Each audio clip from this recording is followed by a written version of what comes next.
Weight loss নিয়ে তো প্রচুর পডকাস্ট দেখেছেন। আমাদের পডকাস্ট চ্যানেলেই অনেক পডকাস্ট রয়েছে যেগুলো ওয়েট লস নিয়ে হয়েছে। কিন্তু ওয়েট লস এমন একটা সাবজেক্ট যেটার ভেতরে মানে সূক্ষ্মাতে সূক্ষ্ম এমন অনেক ব্যাপার থাকে যেগুলো আমরা জানতে পারি না। তাই বারবার আমরা ওয়েট লসকে ফোকাস করি তার ভেতরের বিষয়গুলোকে জানার জন্য। কারণ আমাদের অনেকগুলো মিসকনসেপশন তৈরি হয়, কারণ আপনারা প্রত্যেকেই পডকাস্ট ফলো করেন এবং পডকাস্টে বলা বিভিন্ন কথা বা ডায়েট প্ল্যান সেগুলো মেনে চলার চেষ্টা করেন, আর আমরা চেষ্টা করি যাতে আপনাদেরকে ভুল পথ থেকে ঠিক পথে আনা যায়। তো আমরা অনেক কিছু মিস করে গেছি ওয়েট লস নিয়ে। আর ওয়েট লসই কেন, এত কিছু থাকতে এত রোগ রয়েছে তার মধ্যে বাই ওয়েট লস নিয়ে সমস্ত পডকাস্ট চ্যানেল পড়ে আছে। বিকজ ম্যাক্সিমাম মানুষজন, আমার দর্শক যারা রয়েছেন, মানে বেশিরভাগ ইউথ থেকে শুরু করে মানে 8 থেকে 80 সবাই কিন্তু চান ওয়েট লস করতে। অনেকেই চান ওয়েট গেন করতে, তবে তার সংখ্যাটা অনেকটা কম তুলনামূলকভাবে। আমার কাছে প্রচুর প্রশ্ন আপনাদের কাছে এসেছে যে ওয়েট লস নিয়ে পডকাস্টটা দেখলাম বাট এই বিষয়গুলো জানতে পারলাম না, আমি এইটা জানতে চাই, ওইটা জানতে চাই। এখন মানুষ অনেক বেশি সচেতন হয়েছেন, আপনারা নিজেরা পড়াশুনো করছেন, আপনারা কার্বস নিয়ে পড়ছেন, প্রোটিনস নিয়ে পড়ছেন, বা আমাদের হিউম্যান অ্যানাটমি নিয়ে আপনাদের অনেক জ্ঞান হয়েছে, সচেতন হয়েছেন, এটা গুড সাইন। তো সেটাকে আরও কি করে ফ্লারিশ করা যায় সেটা হচ্ছে আমাদের উদ্দেশ্য। তো আজকে আমার সঙ্গে রয়েছে nutritionist Shreyasi. Shreyasi, hi. Hello, কেমন আছো বলো? খুব ভালো আছি, তুমি কেমন আছো? খুব ভালো আছি। বিষয় হচ্ছে যে এই ওয়েট লস মানে সেটা তো একটা বড়সড় মিথ তৈরি হয়েছে, বড়সড় মিসকনসেপশন তৈরি হয়েছে। কারণ বিভিন্ন পডকাস্টেই এরকম হয়েছে যে অনেক ভুল ধারণা আমাদের তৈরি হয়েছে, সেখানে মানুষই আমাদেরকে কমেন্ট করেছে, বিভিন্ন পডকাস্টে সেটা হয়। তো আজকে আমরা ওয়েট লস নিয়ে এমন কিছু কিছু কথা বলবো যেখান থেকে আমাদের ভুল ধারণাগুলো মানে ঠিকে পরিণত হয় আর কি। তো সেখানে হচ্ছে যে আমরা কথা বলি যে যেটা নিয়ে আমার সব থেকে বড় কনফিউশন সেটা হচ্ছে কার্বস। হোয়াট ইজ কার্বস, আর আমাদের শরীরে কার্বসের প্রয়োজনীয়তাটা কি? দেখো, কার্বস বেসিক্যালি না আমাদের এই যে হেলথ কেয়ার ইন্ডাস্ট্রি, হুম সেখানে একটা বলতে পারো একটা খুব নেগেটিভ ওয়ার্ড হিসেবে প্রজেক্টেড হয়েছে এই ওয়েট লস ইন্ডাস্ট্রি বলো বা একটা health care industry. Hmm but সেটা তো অ্যাকচুয়ালি ঠিক নয়।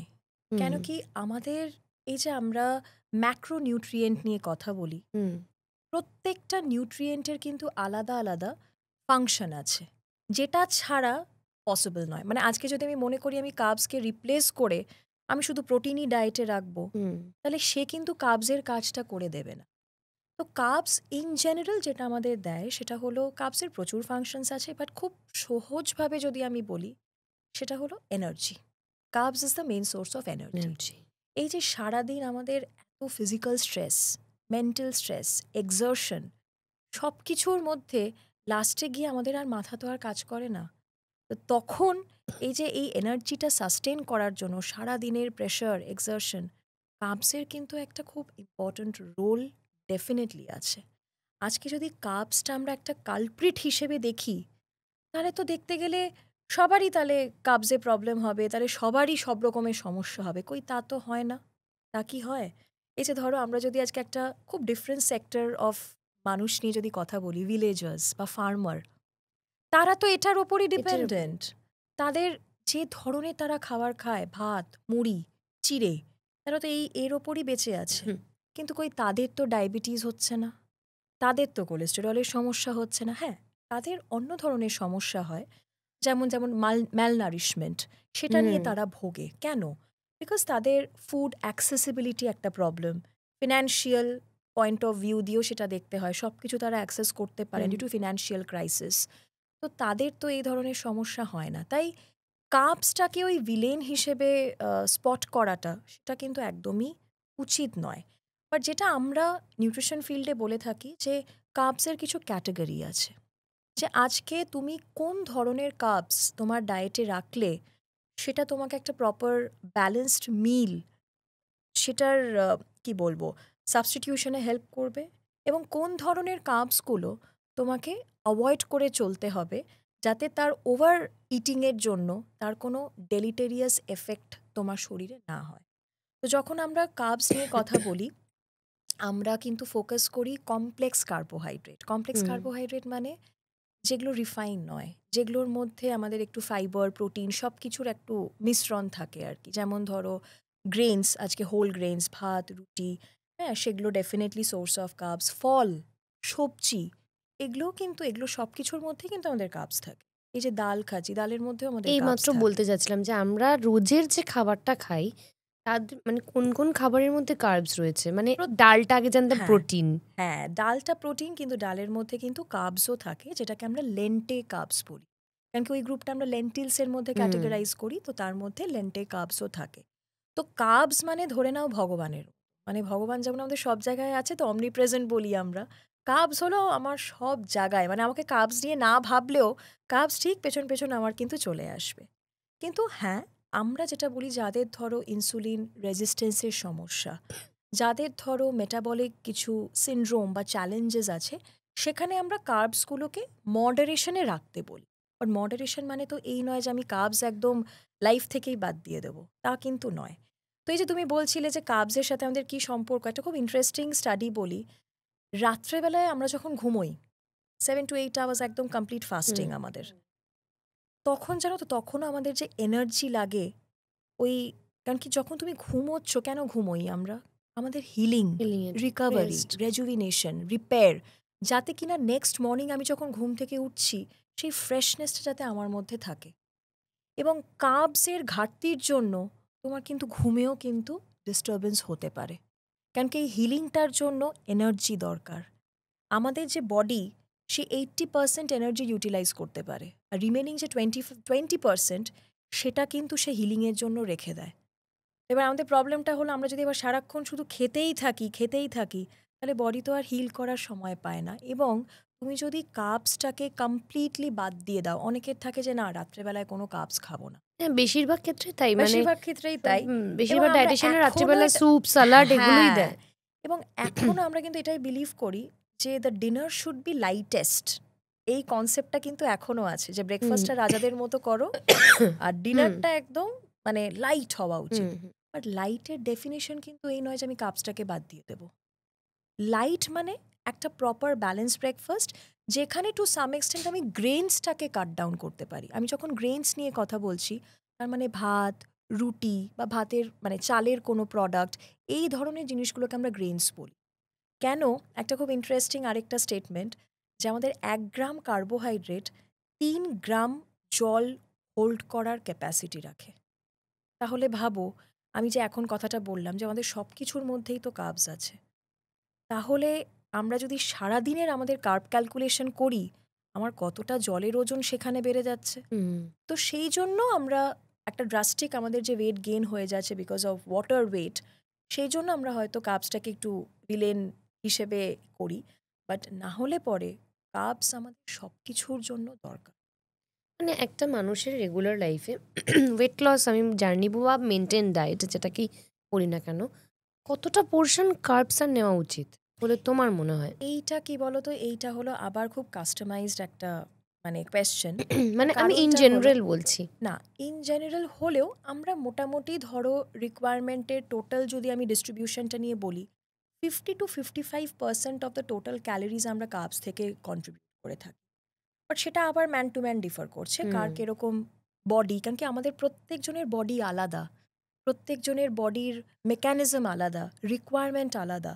তো আজকে হতে পারে যে আমার যতটা পোর্শন দরকার, তোমার হয়তো ততটা পোর্শন দরকার হবে না, সেটা আমরা সেইভাবে কাস্টমাইজ করি। কিন্তু এখানে কার্বসের সিলেকশনটা আমাদের খুব ঠিকভাবে করতে হবে, যে কী টাইপের কার্বসগুলো আমরা ডে টু ডে বেসিসে, যেমন ভাত, রুটি, হ্যাঁ, ওটস এখন খুব একটা খুব ট্রেন্ডিং কনসেপ্ট, ডালিয়া, ডালিয়া, এই ধরনেরগুলো আমরা ডে টু ডে বেস, চিড়ে, হ্যাঁ, উপমা, এই ধরনের নর্মাল যেগুলো আমরা ব্রেকফাস্ট বেসন আইটেমসে চিল্লা। বেসন চিল্লা এখন ভীষণ একটা ট্রেন্ডে আছে। আর তাছাড়া তো ফল, শাক, সবজি, বাদাম, এগুলো সব কিছুতেই আমাদের অল্প না অল্প পরিমাণে কার্বস তো থাকেই। বাট যেটা আমাদের অ্যাবসলিউটলি রেস্ট্রিক্ট করা দরকার, সেটা হলো যত ধরনের জাঙ্ক, প্রসেসড, হ্যাঁ, যেগুলো রিফাইন্ড কার্বস, ময়দা, এই ধরনের জিনিসগুলো যদি আমরা অফ করতে পারি বা কাট ডাউন করতে পারি, তাতে আমাদের শরীর অনেক ভালো। ঠিক। তুমি এইমাত্র জাঙ্কের কথা বললে বলে আমি একটা কোয়েশ্চেন তোমাকে একটু আগে জিজ্ঞেস করছিলাম। এটা হচ্ছে অনেককে ওয়ার্কিং ম্যান উম্যান যার কথাই বলি না কেন, অনেক সময় হয় এখন যে প্যাটার্নে কাজ চলছে, কর্পোরেট সেক্টর হোক বা যে কোনো সেক্টর, সেখানে কাজের কোনো নির্দিষ্ট টাইম থাকে না। আগে ছিল 8 ঘন্টা, এখন সেটা 10 ঘন্টাও হয়ে গেছে, কোনো সময় 12 ঘন্টা, যখন তখন কল আসে বেরিয়ে যেতে হয়। তো সব সময় হয় কি, মানে বেশ ধরুন কোনো একটা দিন হলো কি, মানে আমার নিজের খাবারটা তৈরি করা পসিবল হলো না, কিন্তু আমি নিজের ব্যাপারে ভীষণ হেলথ কনসিয়াস। তো সেক্ষেত্রে আমি যদি বাইরে যখন আছি, তখন আমি কি মিল নিতে পারি যেটাতে আমার সব কিছু ব্যালেন্স থাকবে। একটা প্রপার ব্রেকফাস্ট, একটা লাঞ্চ বা ডিনার, এটা যদি তুমি বলো যে এটা আমি বাইরে থেকে অ্যাভেল করতে পারবো, আচ্ছা, সেক্ষেত্রে আমার কি কি করা দরকার? দেখো আমরা ডেফিনেটলি এই ধরনের সিচুয়েশনে না প্রি প্ল্যানিংটা ইজ ভেরি ইম্পর্ট্যান্ট। হ্যাঁ, মানে ধরো আজকে আমি জানি যে আজকে আমার অফিসের একটা মিটিং আছে বা যার জন্য আমার দুপুরের আজকে হয়তো আমি বাড়ি থেকে খাবার নিতে পারছি না, আমাকে ওইখানেই খেয়ে ফেলতে হবে। হুম বা কোনো কারণে আজকাল আমরা প্রচুর ট্রাভেলিং করি, তো হুম সেখানে যেরকম যা অ্যাভেলেবিলিটি থাকে আমাকে সেই ধরনের খাবার চুজ করতে হয়। বেসিক্যালি আমাদের কনসেপ্টটাকে আগে ঠিক করতে হবে, যেটা মানে অর্ধেকের বেশি মানুষের কনসেপ্টটাই ভুল। কনসেপ্টটা কি যে আজকে একটা সাধারণ আমরা যদি মিল প্লেট নিয়ে কথা বলি, তো সেখানে আমাদের কি ডিস্ট্রিবিউশনে কোন খাবারটা বা কোন ম্যাক্রোনিউট্রিয়েন্টটা হলে আমি মোটামুটি একটা ব্যালেন্স নিউট্রিশনের মানে এক্সপেকটেশন রাখতে পারি। তো ইউজুয়ালি কি হয়, আমরা তো ইন্ডিয়ানস, ইন্ডিয়ান ডায়েট প্লেট কনসেপ্টটাই হলো যে আজকে যদি ধরো এটা আমার থালা হয়, তাকে যদি মাঝখান থেকে আমরা ডিভাইড করি 50%, 50%, 50%ই আমরা cups in the form of grains আমরা দেখতে পাই। যতক্ষণ ওই ভাত রুটিটা চোখের সামনে জলজল করছে ভালো করে, আমরা কিন্তু সাইকোলজিক্যালি কেউ কনভিন্সড হব না। তখন মনেই হবে যে কম খেয়েছি, আবার খিদে পেয়ে কি যাবে। দেবে? তুমি বিশ্বাস করবেন, এখনও আমার মানে আমার 14 বছর হয়ে গেছে, এখনও যখন আমি মানে আমার বাবার, আমি তো ডেফিনেটলি আমার শ্বশুর বাড়ি থেকে যখন বাবার বাড়ি যাই থাকতে, আমার মা যখন এখনও আমার থালার প্লেটটা দেখে, বলছে, আরে শ্রেয়সী, তোর তো রুটিটাই কম, একটা রুটি, তাহলে তুই কি করে, তোর তো খিদে পেয়ে যাবে। তো এটা আমাদের বাড়িতেও আমি শুনি। কিন্তু সমস্যার বিষয় হলো যে আমরা এটা দেখতে পাচ্ছি না যে আমি যে ওই দুটো রুটির জায়গায় হতে পারে একটা রুটি আমি খাচ্ছি, কিন্তু ওই একটা রুটি যে কমালাম, সেটার ক্যালোরিটা আমি কিন্তু সবজি দিয়ে in the form of fibre, protein দিয়ে সেটাকে কিন্তু আবার ব্যালেন্সও করছি। তো সেটা কিন্তু আমরা কখনো নোটিস করি না। তো এইবার যেটা অ্যাকচুয়ালি মিল প্লেট কনসেপ্ট হওয়া দরকার, যে যেই জায়গায় আমরা 50% কার্বোহাইড্রেটকে প্রায়োরিটি দিয়েছিলাম, আমরা সেই জায়গায় 50% ফাইবারটাকে যদি প্রায়োরিটি দিতে পারি, যেখানে 50% ফাইবার মানে আমরা বোঝা যাচ্ছে যে 2 পোর্শন সবজি কিন্তু আমার দরকার। এবার এইটাও অনেক লোকের কাছে না চ্যালেঞ্জিং, যে বাবারে 2 পোর্শন সবজি, এতটা সবজি আবার কি করে খাবো? খাওয়া যায় থরি না, যে অর্ধেক প্লেট পুরো সবজি দিয়ে ভরা। ডেফিনেটলি খাওয়া যায় যদি আমরা একটু স্ট্র্যাটেজিক্যালি জিনিসটাকে ভাবি। ধরো একটা সবজি, কুকড ভেজিটেবলস আমাদের বাড়িতে প্রত্যেক বাড়িতেই কিন্তু তৈরি হয়, সেটা কোনো বড় ব্যাপার নয়।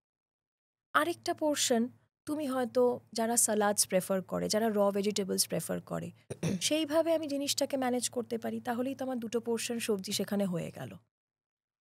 আবার আরেকটা গ্রুপ থাকে যারা সালাড খুব একটা পছন্দ করে না, তো তখন তারা সবজিটাকে হয়তো ভেজিটেবল স্যুপ হিসেবে, অথবা যেটা আমার কুকড ভেজিটেবলস হয়েছে সেটারই আমি হয়তো আগে ছোট্ট এইটুকু বাটিতে সবজিটা নিতাম, তো এখন আমাকে ম্যাম বলেছে যে না, আমার ভেজিটেবলসটা ভীষণ দরকার, সঙ্গে সঙ্গে তারা কি করেছে বলতো, পোর্শনটাকে বাড়িয়ে দিয়েছে বাই চেঞ্জিং দ্য কোয়ান্টিটি।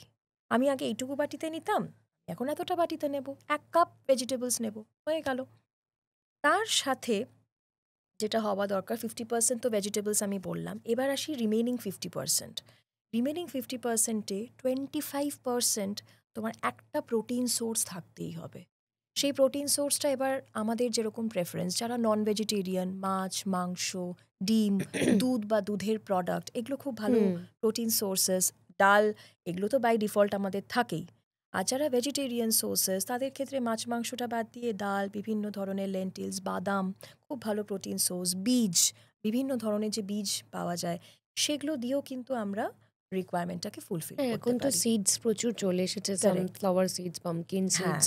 হ্যাঁ। এগুলো কি প্রোটিন ডেলিভার প্রোটিনের করে? Definitely definitely. এবং Okay. শুধু প্রোটিন নয়, প্রোটিনের সাথে আমাদের অনেক কিছু মাইক্রোনিউট্রিয়েন্টস, যেগুলো হয়তো আমাদের ফোকাসটা শুধু চলে যায় কার্বোহাইড্রেট, প্রোটিন, ফ্যাট, ফাইবার, এর বাইরে আমরা কিছু ভাবি না। কিন্তু ভেতর ভেতর আমরা যখন একটা মানুষকে সুস্থ করে তুলছি, আমাদের কিন্তু শুধু ম্যাক্রোর দিকে কনসেন্ট্রেট করলে হবে না। মাইক্রোনিউট্রিয়েন্টস, ভাইটামিন, মিনারেলস, এগুলো কিন্তু আমাদের খুব ইম্পর্টেন্ট, বিকজ এগুলোর ডেফিসিয়েন্সির জন্য কিন্তু আজকে মানুষের অনেক রকমের সমস্যা দেখা যায়। তো সেটাকেও আমাদের ব্যালেন্স ডেফিনেটলি। এবার তোমার প্রশ্নে হ্যাঁ। আসি যে বাইরে যখন আমরা যাচ্ছি, ধরো এবার তুমি বাইরে আছো, তোমার সামনে একটা বেশ পিজার একটা কাউন্টার আছে এবং তোমার সামনে একটা ধাবাও আছে। এবার সেই ডিসিশনটা তোমাকে ওয়াইজলি নিতে হবে যে আমি কোন দিকে যাব। এবার বাইরের খাবার বাইরের খাবার, সেখানে কোয়ালিটি ওয়াইজ তো আমি কিছু ইমপ্রুভ করতে পারবো না। না। বাট ফুড পিক আপটা, ফুড কি চুজ করব, সেটা কিন্তু you are the best person to decide. যখন তুমি এই কনসেপ্টটার ওপর তোমার আস্তে আস্তে একটা হ্যাবিট ডেভেলপ হয়ে যাবে, নাকি তুমি জানো যে হ্যাঁ আমাকে তো ওই প্লেট মেথডটা মেনটেন করতে হবে যাতে আমি একটা ব্যালেন্স নিউট্রিশন পাই।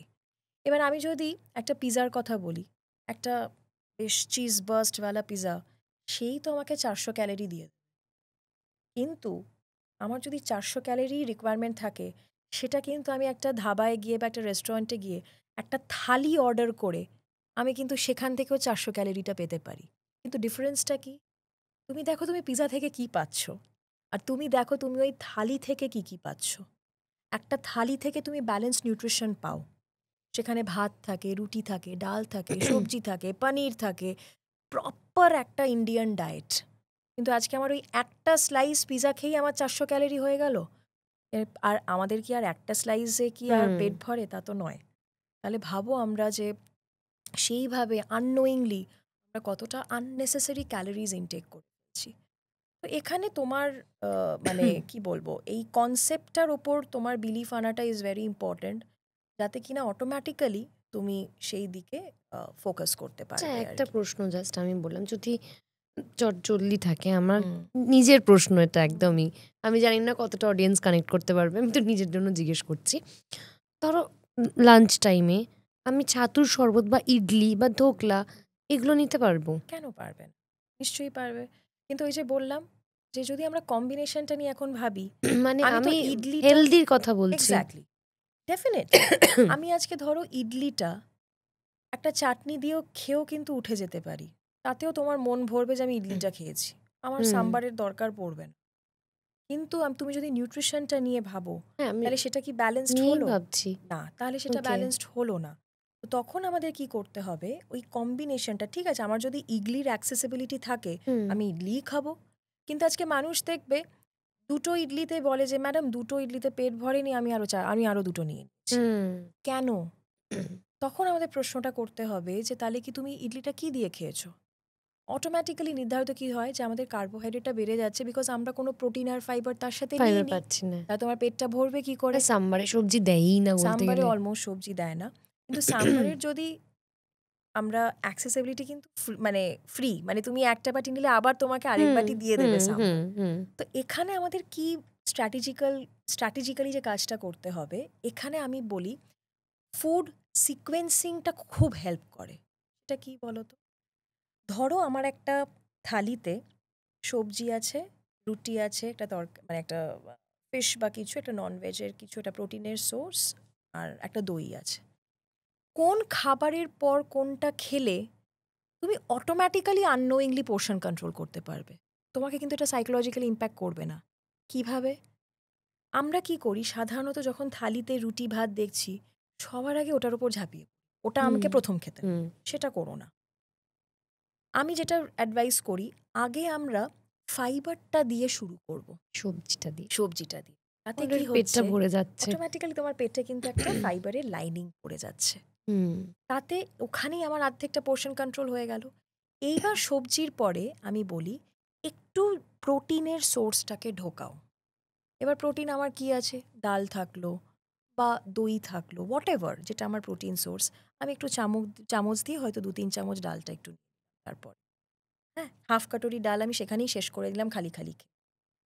তারপর আমরা যদি ওই রুটি আর ভাতটায় টাচ করি, অটোমেটিক্যালি আমরা কম খাবো।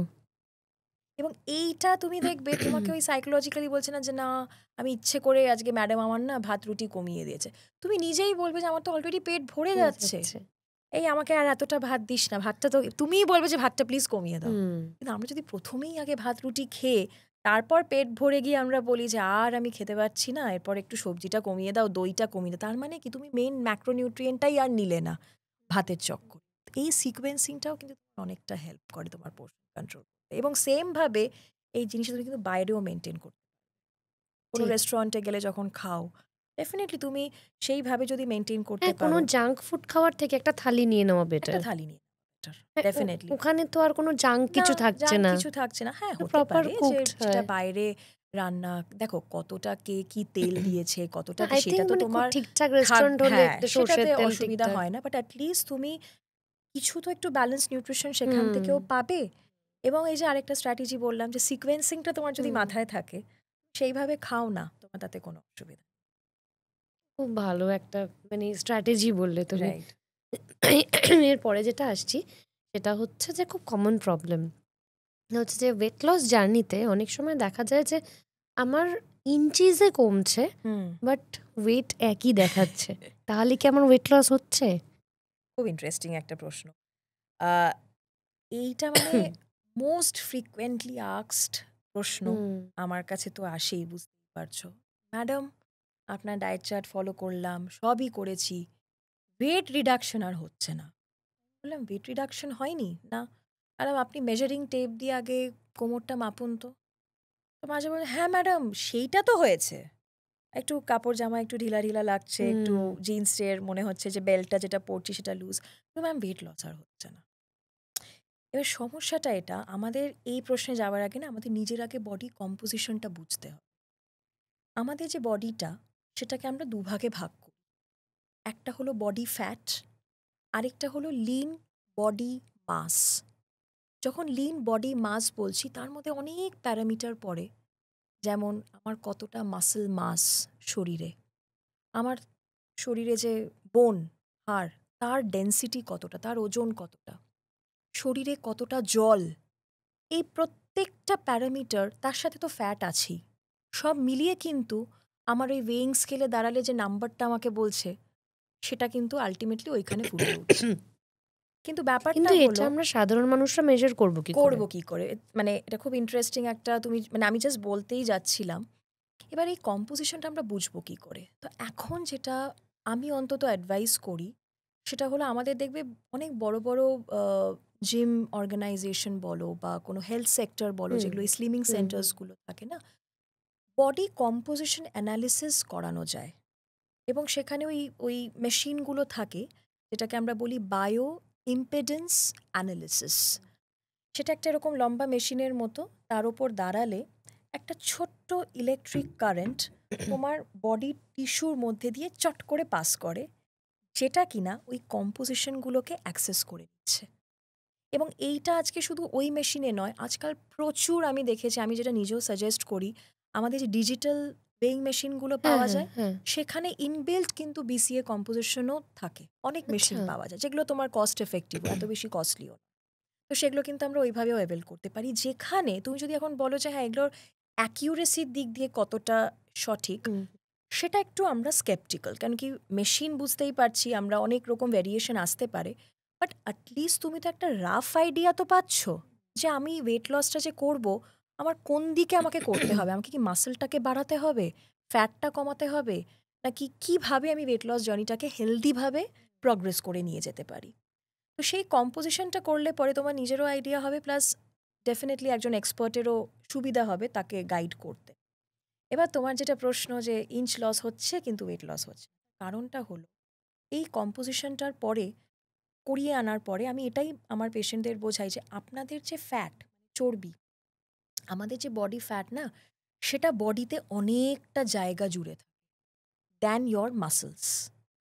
এইবার তুমি মনে করো তুমি যে এ করছো, এক্সারসাইজ করছো, খাওয়া দাওয়ার করছো, সেখানে তোমার ফ্যাট তো লস হচ্ছে, গুড হেলদি ওয়েতে হচ্ছে, কিন্তু তুমি তো সেটার সাথে সাথে একটা ব্যালেন্সড নিউট্রিশন, সঠিক পরিমাণে খাওয়া, সেগুলো খাবারের জন্য কি হচ্ছে, তোমার মাসল গেইনও তো হচ্ছে একদিকে।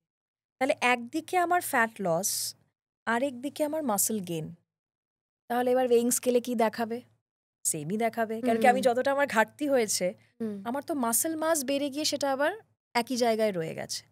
তো এই রেজাল্টটা পেশেন্টদের জন্য খুব ডিসঅ্যাপয়েন্টিং হয়। কারণ তারা তো এত কিছু সায়েন্স তাদের এত তারা বুঝবেই বা কেন, তাদের ওয়েট লস চাই, বুঝলেও ওই একটা স্যাটিসফ্যাকশন নেই না যে আমি করলাম এত কষ্ট করে সেই তো একই দাঁড়াচ্ছে। এইবার ব্যাপারটা হলো, যদি আমি এবার মাসল নিয়ে কথা বলি, মাসলের যে ডেন্সিটি, ওজন, সেটা অনেক বেশি দেন ইয়োর ফ্যাট। তো এবার ডেফিনেটলি যখন একটা মাসল গেইন হচ্ছে সেটা কিন্তু অ্যাকচুয়ালি তোমার ওয়েট গেইন হচ্ছে, যেটা কিন্তু হ্যাপি ওয়েট গেইন। কিন্তু ওই যে আমাদের অবসেশনটা কি? Weight loss. তো এই যে ওয়েইং স্কেলটা যেটা নড়বে সেটা কিন্তু সময় লাগে, কেন কি ওজন বৃদ্ধিটা আমাদের কিন্তু রাতারাতি একদিনে হয়নি, জিনিসটা বুঝতে হবে। অনেক কিছু, সেটা কোনো মনে হয় কিন্তু এই কদিনের মধ্যে এতটা মোটা হয়ে গেলাম, রাইট, ওটা হতেও সময় লাগে ডেফিনেটলি। কেউ আমরা রাতারাতি ওয়েট গেইন করি না, কেউ রাতারাতি ওয়েট লস করাটাও সম্ভব নয়। এটা একটা এমন জার্নি যেটা কিন্তু শুধু ডায়েট করে কিন্তু সম্ভব না। আমি নিজে একজন নিউট্রিশনিস্ট হয়ে এই কথাটা বলছি। আমরা সেই পেশেন্টকে না একটা হলিস্টিক অ্যাপ্রোচ দেওয়ার চেষ্টা করি, কেন কি শুধু diet is not only responsible for your weight loss. Exercise, আমি 4টে যদি ভার্টিক্যাল নিয়ে কথা বলি, নিউট্রিশন সবার আগে, একটা এক্সারসাইজ যেটা তুমি খুব সঠিক বললে, তার সাথে ঘুম, sleep hygiene very very important, get neglected. আমরা হয়তো জেনেও সেটাকে আমাদের রুটিনে সেইভাবে আনতে পারি না because of our busy life. আর ফোর্থ ভার্টিক্যালটা হলো ইমোশনাল ওয়েলবিং, স্ট্রেস। যেই স্ট্রেস নিয়ে কথা বলি লোকেরা তাই ভাবে যে ম্যাডাম স্ট্রেস আমরা কি করি, স্ট্রেস তো পার্ট এন্ড পার্সেল। একদমই তাই। এখন যে আমাদের জীবনযাত্রা দাঁড়িয়েছে সেখানে স্ট্রেস ফ্রি লাইফ ভাবাই যায় না। ডেফিনেটলি আমরা স্ট্রেস ফ্রি মানে নিজেদের রাখবো না, স্ট্রেস ফ্রি হয়তো জিনিসটা কোট করাটা খুব ডিফিকাল্ট, বাট আমরা কিন্তু স্ট্রেসটাকে ম্যানেজ ডেফিনেটলি করতে পারবো। হ্যাঁ, স্ট্রেস ম্যানেজমেন্টটা আমাদের যেমন বিভিন্ন আমি টেকনিক দিয়ে করাই, যেমন কিছু ডিপ ব্রিদিং এক্সারসাইজ টেকনিক খুব ভালো হেল্প করে। তো রাত্রে ধরো শুতে যাওয়ার আগে, মানে এটা আমি নিজেও প্র্যাকটিস করি, রাত্রে শুতে যাওয়ার আগে প্রথমত তো ওই যে ঘুমাতে আমি যাব, এটার জন্য কিন্তু ইটস ভেরি ইম্পর্টেন্ট তুমি তোমার ঘরটাকে কিভাবে রেডি করছো। আজকে আমি যখন ঘুমোতে যাব আমার তো একটা কাম এনভায়রনমেন্ট চাই, রাইট? সেখানে আমার প্রচুর আওয়াজ, টিভি চলছে, হ্যাঁ প্রচুর লাইট, তাতে যদি আমি এখন ঘুমোতে চেষ্টা করি তো তাহলে তো আমার ওই মেলাটোনিন যেটা ঘুমের হরমোন সেটার প্রোডাকশনটাই আমার হ্যাম্পার হয়ে যায়। আমি মাঝখানে একটু ইন্টারাপ্ট করছি যেহেতু ঘুম নিয়ে কথা হলো। হ্যাঁ। তো যে প্রবলেমটা সবসময় ঘটে, তোমার সাথে আলোচনাও হচ্ছিল আমাদের শুট শুরু হওয়ার আগে, এটা হচ্ছে আমরা তো ঘুমোচ্ছি 7 to 8 আওয়ার্স, আমরা ঘুমোচ্ছি, আমাদের ঘুমোতে যাওয়ার টাইমটা প্রত্যেকের এখন 2 হয়ে গেছে, কমন টাইম হয়ে গেছে। ঠিক 2 থেকে 8টা, 2 থেকে 10টা অব্দি আমরা ঘুমোচ্ছি, কিন্তু তাতেও তো ওয়েট গেন হয়ে যাচ্ছে। তোমার কাছে প্রপার ঘুমের টাইম কখন, যেখানে আমি নিজেকে হিল করতে পারবো? এইটা তুমি মানে জাস্ট বললে তো আমার চট করে একটা, মানে আমি তাই তুমি বলছিলে, তুমি হয়তো দেখছিলে আমি মিটিয়ে মিটিয়ে হাসছিলাম, আমার সত্যি একটা হাস্যকর ঘটনা। সেটা হলো যে আমাদের যেমন পেশেন্টদের, যখন আমরা একজন পেশেন্ট আমার কাছে আসে, আমরা না তাদের কোচ হয়ে যাই। কেন আমি কোচ কথাটা বলছি, তাদের কোথাও না কোথাও একটা মোটিভেশনের কিন্তু ভীষণ দরকার। ভীষণ, এটা আমি নিজে বলছি, মানে আমিও একটা হেলদি লাইফস্টাইলেই থাকার চেষ্টা করি। তো আমি যখন আমার ডায়েটিশিয়ানের কাছে গেছিলাম, বা আমার প্রথম যখন আমি ডায়েট নিই, মানে ভীষণভাবে একটা মোটিভেশনের প্রয়োজন হয়, নইলে কিন্তু নিজে সেলফ মোটিভেট এতটা করা যায় না যতই আমি ভিডিও দেখি। মোটিভেশন বলো, একটা হ্যান্ড হোল্ডিং বলো, সেটা না দরকার পড়ে। তো এইরকমই যে ফলো আপ একটা কল যখন আমি আমার এক পেশেন্টের সাথে করছিলাম, তো তাকে আমি বলছিলাম যে তাহলে আপনার ঘুম ঠিকঠাক হচ্ছে তো, 7 to 8 আওয়ার্স স্লিপ হয় তো? ম্যাডাম আপনি বলেছিলেন যে 7 থেকে 8 ঘন্টা ঘুমোতে, একদম আমি আপনার কথা শুনে 7 থেকে 8 ঘন্টা ঘুম। আমি আবার একটু কিউরিওসিটি, মানে আউট অফ কিউরিওসিটি আমি জিজ্ঞেস করলাম আপনি কখন তাহলে ঘুমোতে যাচ্ছেন? তো ঠিক এই যে তুমি কথাটা বললে যে এখন তো 2টোর আগে ঘুম নেই, তো উনিও সেম উত্তর দিয়েছিলেন যে ম্যাডাম ওই ঘুমোতে ঘুমোতে 2টো হয়ে যায়, কিন্তু ওই যে আপনি বলেছেন 7 থেকে 8 ঘন্টা, তো আই মেক শিওর আমি 9টার আগে আমি ঘুম থেকে উঠছি না। এলাম বা এটা খুব সুন্দর ব্যাপার। কিন্তু ম্যাডাম পরের দিন সকালে উঠে সেই ফ্রেশনেসটা কিন্তু তাও আসছে না। একদমই তাই। ওকে একটাই কথা আমি বুঝিয়েছিলাম যে আপনার কি মনে হয় কেন এই যে আমাদের নেচার সে দিন আর রাতটা এভাবে সেগ্রিগেট কেন করেছে? কারণ কি দিনের বেলায় we are tend to be active, আর রাত মানে আস্তে আস্তে এনার্জি ডাউন, আস্তে আস্তে আমাদের হিলিং প্রসেস শুরু হবে, তো রিল্যাক্স। তো এইবার আমি যদি আজকে একটু স্লিপ সাইকেলটা নিয়ে কথা বলি, আমাদের শরীরের ভেতরে না এরকম ছোট ছোট বায়োলজিক্যাল ক্লক থাকে যেটাকে আমরা সার্ক্যাডিয়ান ক্লক বলি, এবং সেই যে রিদমটা ফলো করে সেটাকে কিন্তু সার্ক্যাডিয়াম রিদম বলি। তো সার্ক্যাডিয়াম রিদমও এই সেম নেচার সাইকেল অনুযায়ী কিন্তু কাজটা চলে। এবার কি হচ্ছে, যখন আমাদের রাত বাড়তে থাকে ওই সময় আমাদের কিন্তু মেলাটোনিন, যেটা স্লিপ হরমোন, সেটার প্রোডাকশনটা আস্তে আস্তে বাড়তে হতে থাকে আর কি। তো এইবার ওই সময় যখন অলরেডি আমার এই প্রোডাকশনটা হচ্ছে, আমার সেই অনুযায়ী স্লিপ সাইকেলটাও তো চলে, এবং স্লিপ সাইকেলের একটা খুব ইন্টারেস্টিং কনসেপ্ট আছে যে এই পুরো স্লিপ সাইকেল মানে 7 থেকে 8 ঘন্টাকে আমরা যদি দুভাগে ভাগ করি, প্রথম ফেজ আর সেকেন্ড ফেজে দুটোর আলাদা আলাদা কাজ আছে। তো ফার্স্ট ফেজ মানে হলো রাত 10টা, যখনই আমাদের ক্লক 10টা হিট করলো, তোমার ডাইজেশনের যে দরজা সেটা কিন্তু বন্ধ হয়ে যায়। কোন দরজা খুলে যাচ্ছে? ঘুমের দরজা, হিলিংয়ের দরজা খুলে যায়। এটা আমাদের বডির ভেতর কিন্তু হয়। আমাদের সমস্যাটা দেখো, আমরা কিন্তু রাত 10টায় ডিনার করতে বসি, অনেক সময় রাত 10টায় বাড়ি ফিরি বাড়ি না। ফিরি। মানে বাড়িও ফিরতে পারি না, কারেক্ট, এরকম হয়েছে। কারেক্ট। তো সেই কারণে আমাদের কিন্তু এই পুরো সিস্টেমের এগেনস্টে গিয়ে আমরা কাজ করছি, মানে নেচার সাইকেলের এগেনস্টে গিয়ে আমরা কাজ করছি। অনেক সময় তো কিছু করার করার থাকে যায় না, বাট সেখানে আছে কিছু কিছু টিপস অ্যান্ড ট্রিক্স Okay. আছে যেগুলো আমি ডেফিনেটলি শেয়ার করব। তো এবার কি হচ্ছে, রাত 10টা থেকে রাত 2টো এই সময়টা না আমাদের ফিজিক্যাল রিপেয়ারিং হয়। মানে এই যে সারা সকাল রাত ধরে আমাদের যে ফিজিক্যাল এক্সারশন একটা চললো, সেটার তো রিপেয়ারিং করতে হবে, নাহলে সকালবেলা আবার আমরা ফ্রেশলি উঠবো কী করে? রাত 10টা থেকে 2টো এই সময়টা ফিজিক্যাল রিপেয়ারিং। তো এবার আমরা যদি শুতেই যাই 2টো নাগাদ, তার মানে কি সেই হচ্ছে, রিপেয়ারিংটা তো হচ্ছে না। আমার ফিজিক্যাল রিপেয়ারিং ফেজ গন, ও আর নেই, শেষ। আর 2টো থেকে ভোর 6টা এই সময় আমাদের সাইকোলজিক্যাল রিপেয়ারিংটা হয়। এইটা যে অনেকেরা কারণের জন্য ঘুমেরও বিভিন্ন ফেজ হয়। ফেজ হয়, কোনো ডিপ সময় light sleep, sleep, deep sleep, বিভিন্ন স্তর আছে। আমি ঠিক একদম। মানে মেডিকেল নামগুলো মনে করতে একদম। পারছি না।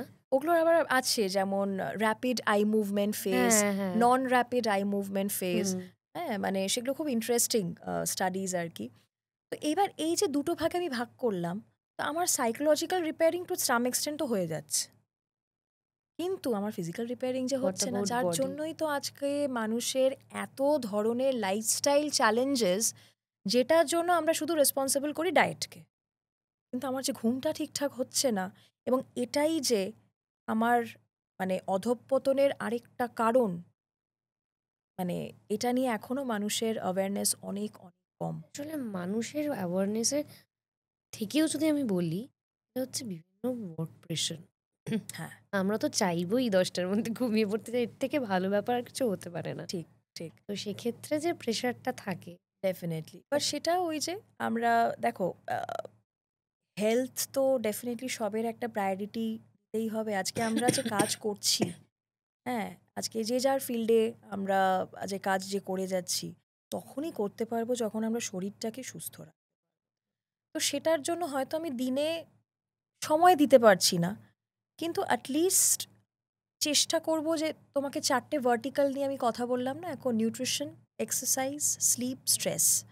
তো আমি যদি 4টে ভার্টিক্যালের মধ্যে অন্তত 2টো বা 3টেকেও যদি একটু ফিগার আউট করে একটা প্রপার ম্যানেজমেন্টে রাখতে পারি, একটা হয়তো নেই ধরো আমার খাতায়। এই তুমি বললে যে আমরা ফিরি যারা লেট নাইট ওয়ার্কার বা যারা করতে পারে, তাদের তো স্লিপ সাইকেলের কোনো ঠিক ঠিকানা নেই, তাদের তো ওইটা কাজের সময় নাইট ডিউটি থাকে। কারেক্ট। তো সেটা তখন তো তাদের কিছু করার নেই, এখন তাদের হয় তাহলে জব ছাড়তে হয়, 9টা-5টা জব করতে হয়। আর তা না হলে ওরা যেভাবে এটাকে 9টা অ্যাকসেপ্ট 5টা করে নেই। নিয়েছে মানে হ্যাঁ, তো মানে সরকারি চাকরি ছাড়া সরকারি 9টা চাকরি ছাড়া 5টা নেই, কোথাও মানে নেই। ওই টেনিওরটা যে একটা 7 to হ্যাঁ। 8 আওয়ার্স আমাদের জব শিডিউল সেটা করতে হয়। আর তা না হলে তাদেরকে ওই যে দিনের বেলায় তারা যখন ঘুমোতে যাচ্ছে না, তাদেরকে সেটাই তাদের কাছে রাত্রের স্লিপ হিসেবে তাদেরকে সেটা কনসিডার করতে হবে। হুম। হ্যাঁ, তাদের আবার গাইডলাইন আলাদা থাকে। রাত্রে যেমন সকালবেলায় তোমার এই যে পর্দা, এগুলোতে আমি আবার ভীষণ ফোকাস যে আপনার বাড়ির পর্দাগুলো আগে দেখুন। কারণ কি আপনার তো কালচারটাই যে আপনি সকালে ঘুমোন। এবার সকালে ওই সূর্যের আলো যদি পর্দা ভেদ করে ঢোকে, তাহলে আর সেখানে কি আর ঘুম আসবে? ডেফিনেটলি নয়। তো সেখানে বাড়ির কার্টেন্সগুলো আমাদের কেমন কি হওয়া উচিত? এখন ওই সবাই ব্ল্যাক মাস্ক ইউজ করে, স্লিপ মাস্কগুলো যেগুলো, সেগুলোর প্রয়োগ আমরা করি। তো সেইভাবে আর কি জিনিসটা, কিন্তু স্লিপ হাইজিনটা আমাদের কাছে কোয়ান্টিটির থেকেও, তুমি জিজ্ঞেস করছিলে কত ঘন্টা, আজকে যদি কেউ 6 ঘন্টাও ঘুমোয় কথার কথা, কিন্তু তার যদি কোয়ালিটি খারাপ হয়, সেটাও কিন্তু তাকে কোনো খুব ফ্রুটফুল কিছু হেল্প করবে না। কিন্তু আজকে যদি সেই মানুষটা 6 ঘন্টাও ঘুমায়, যদিও তার 7-8 ঘন্টা ঘুম হচ্ছে না, 6 ঘন্টাই ঘুমোচ্ছে, তাও তার quality of the sleep is good. মানে তার ঘুম পেতে কোনো অসুবিধা হয় না, ঘুম থেকে উঠলে সে স্টিল ফ্রেশ ফিল করে। অনেকে দেখবে যখন ঘুমোচ্ছে রাত্রেবেলায় না ঘুমটা ব্রেক হয়, একটা অনেকের দেখবে ওয়াশরুম যাওয়ার টেন্ডেন্সি থাকে, বারবার একটা ফ্রিকুয়েন্ট ইউরিনেশন একটা পারপাস। তার জন্য কি হচ্ছে, মাঝখান থেকে তোমার কোয়ালিটিটা ডিস্টার্ব করে যাচ্ছে। তুমি হয়তো উঠলে আর ম্যাডাম আমার আর ঘুম আসছে না, কিন্তু এদিকে আমি ওইদিকে সকালে ঘুম টেনে যাচ্ছি, কিন্তু আমার তো কোনো যে লাভে লাভ পারপাসের হচ্ছে জন্য না। ঘুমটা, সেটা তো আর হচ্ছে না। তো সেইভাবেই আমরা বলি যে সেটার উপর ফোকাস করতে, যেখানে একটা টেকনিক আমার জন্য নিজের খুব ভালো কাজ করেছে, এবং এটা আমার পেশেন্টদেরকে আমি বলি, সেটা হলো ডিপ ব্রিদিং এক্সারসাইজ টেকনিক। অনেক ধরনের ডিপ ব্রিদিং হয়, বাট তার মধ্যে 4-7-8 এটা একটা টেকনিক আছে। 4-7 হ্যাঁ, সেটা হলো ধরো তুমি যখন শুতে যাচ্ছ, ডেফিনেটলি রুমের যে এনভায়রনমেন্টটা একদম ডার্ক বা একদম হালকা আলো জ্বলছে, এরকম একটা এনভায়রনমেন্ট আমাদের ক্রিয়েট করতে হবে। করার পর যখন ঠিক শুতে যাচ্ছি, সোজা হয়ে খাটে বসে 4 সেকেন্ড ব্রেথকে ইনহেল করা, নিঃশ্বাসটা নেওয়া, 7 সেকেন্ড নিঃশ্বাসটা হোল্ড করে রাখা, আর 8 সেকেন্ডের মাথায় নিঃশ্বাসটাকে রিলিজ করা, ছাড়া। তো এই যে টেকনিকটা, এটা যদি অন্তত আমরা দিনে 7-8 টাইমস প্র্যাকটিস করে শুতে পারি, তুমি ইমিডিয়েটলি ফিল করবে না, মনে হবে যে মাথা থেকে বোধহয় একটা কোনো বোঝ নেমে গেল। মানে ওই যে একটা ছট করে একটা এটা রিল্যাক্সেশন। কতক্ষণ চলবে? 7-8 টাইমস তুমি করো না, মানে 7-8 আচ্ছা। টাইমস তুমি শুরু করো, তারপর তুমি সেটাকে ফরওয়ার্ড করে 10 টাইমস করলে, 15 টাইমস করলে, না 15 টাইমসের বেশি দরকার পড়ে না, 10 টাইমসের মধ্যেই হয়।